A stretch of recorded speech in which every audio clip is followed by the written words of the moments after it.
পোকা পোকা হয়ে গেছে, কেমন করলা গাছটা পোকা লেগে যাচ্ছে। ভেতরে ভেতরে কতগুলো করলা তুলবো।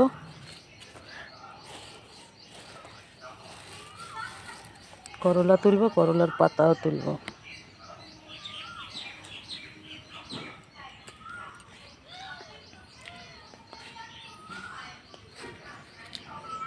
এই যে করলা তুললাম, আর করলার পাতা এগুলো তোলা হলো। কতগুলো করলা দেখো, কত বড় বড়, আর কিছু উচ্ছে হয়েছে। একটু পালং শাক তুলবো।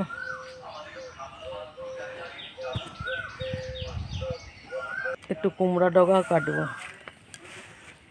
কুমড়োর ডগাগুলো কাটবো, মিষ্টি কুমড়োর ডগা। দেখো কুমড়োর ডগাগুলো কাটা হয়েছে। একটু পালং শাক কেটে নিই। আজকে হঠাৎ একটু বাপের বাড়ি গেলাম। এত গরম পড়েছে, গরমে ভালো লাগছে না, তাই বলে দুদিন বাপের বাড়ি থেকেও ঘুরে আসি।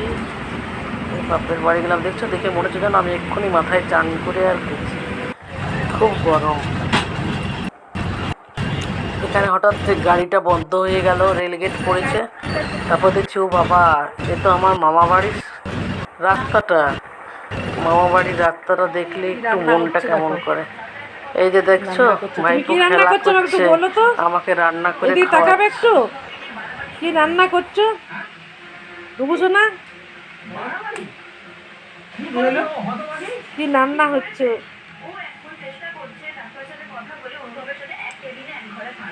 পরদিন সকালে মঙ্গলবার ছিল তো, তাই মঙ্গলবারের পুজো দিতে গেছিলাম। মাদের তো কারো চলবে না, তা আমি মঙ্গলবারের পুজো দিতে গেলাম। এই যে আমাদের পাড়ার মন্দির, ঠাকুর মশাই পুজোতে বসেছে, অনেকেই পুজো করছে। আমি একটু শিবের মাথায় জল দিলাম।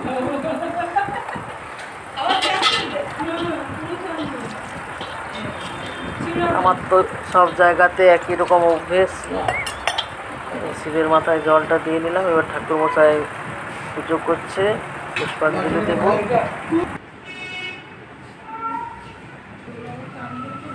কেউ দিয়েছিল মালা, সেজন্য মাকে আগে মালাটা পরিয়ে দিলেন ঠাকুর মশাই।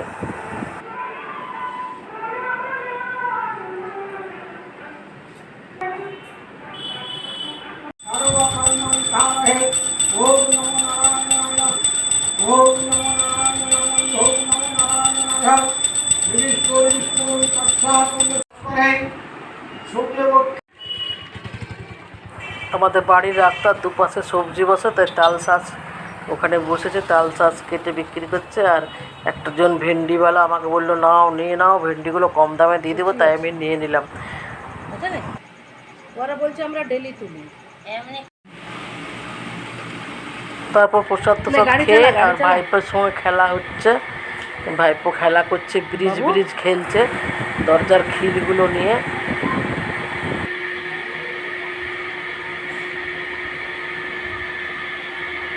ব্রিজ থেকে গাড়ি নিয়ে এসে এখানে পার্কিং করছে।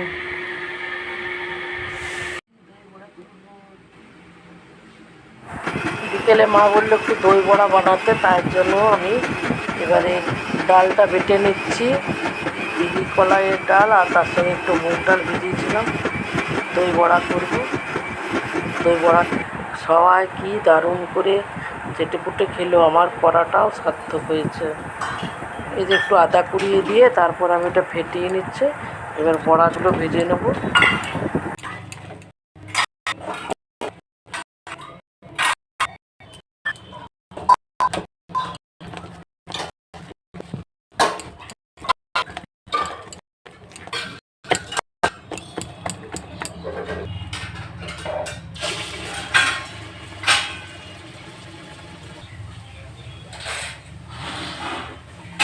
ডবল হয়ে যাচ্ছে, এত সুন্দর বড়াগুলো হয়েছে না, টুমকা টুমকা, বেশ দেখেই ভালো লাগছে।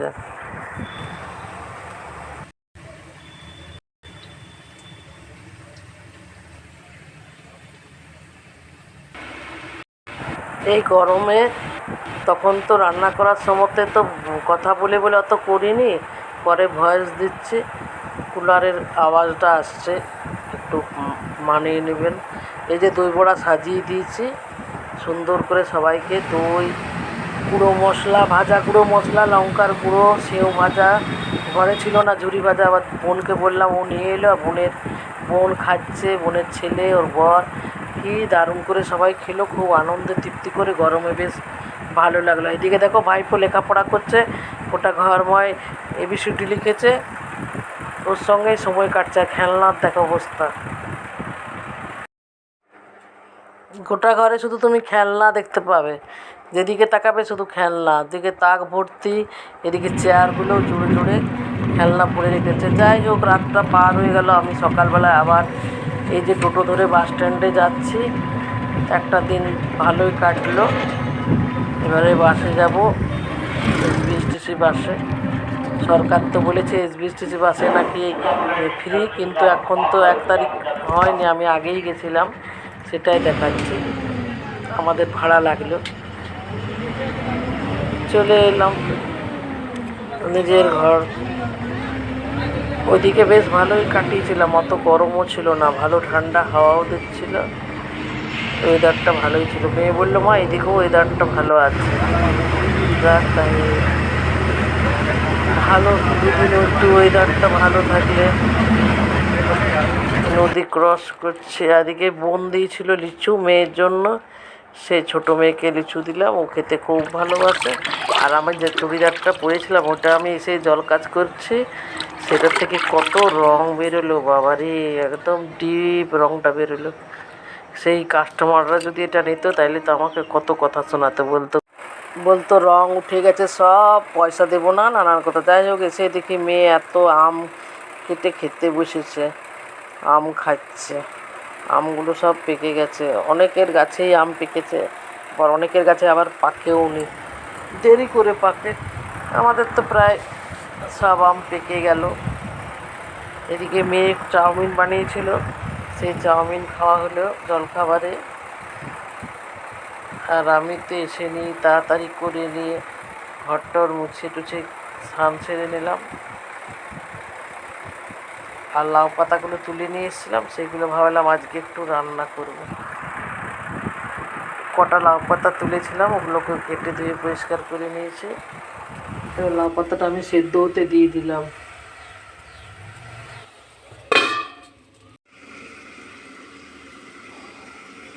লাউ শাকটা আমি সেদ্ধ করে নিয়েছি, একটু ঠান্ডা হওয়ার পরে সেটা চটকে নিচ্ছি।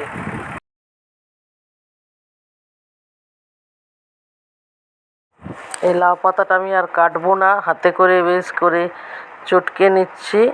খুব নরম তো, মাখো মাখো এমনিতেই হয়ে গেল। এরপরেতে কী কী দেবো সেটা তোমাদের দেখাবো। মেয়েদের জীবনটাই কীরকম, হ্যাঁ, বাপের বাড়ি গেলাম, বাপের বাড়িতে গিয়ে 1 দিন বা 1.5 দিন থাকলাম, আবার এসে নিজের সংসারে এসে সেই আবার মন দিলাম। 2টো শুকনো লঙ্কাকে ভালো করে ভেজে নিয়েছি, আর কয়েকটা বড়িও ভেজে নিয়েছি, একটু অন্যরকম স্বাদে করব। এদিকে রসুন, পেঁয়াজ, কাঁচা লঙ্কা সব নিয়ে ওগুলোকে ভাজা ভাজা করে নিলাম। আর বড়িটা ভেজে তুলে রেখেছি তো আগেই, এগুলো একটু ভাজা ভাজা হোক।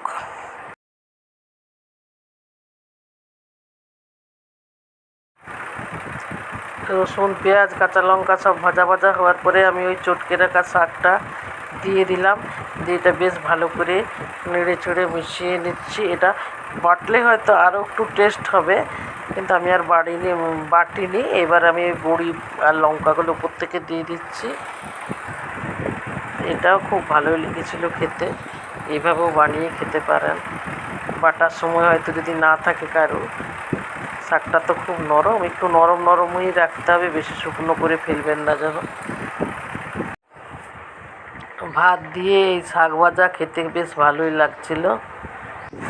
বেটে তো অনেকেই খেয়েছেন, এইভাবে চটকে নিয়েও রান্না করে খেয়ে দেখতে পারেন, বেশ ভালো লাগবে। আমরা তো খেলাম, আমাদের বেশ ভালোই লাগলো। আজকের ভিডিওটি কেমন লাগলো বন্ধুরা? ভালো লেগে থাকলে লাইক, শেয়ার, কমেন্ট করো। নতুন বন্ধুরা সাবস্ক্রাইব করো। তাহলে এখানেই আসি, সবাই ভালো থেকো, সুস্থ থেকো, টাটা।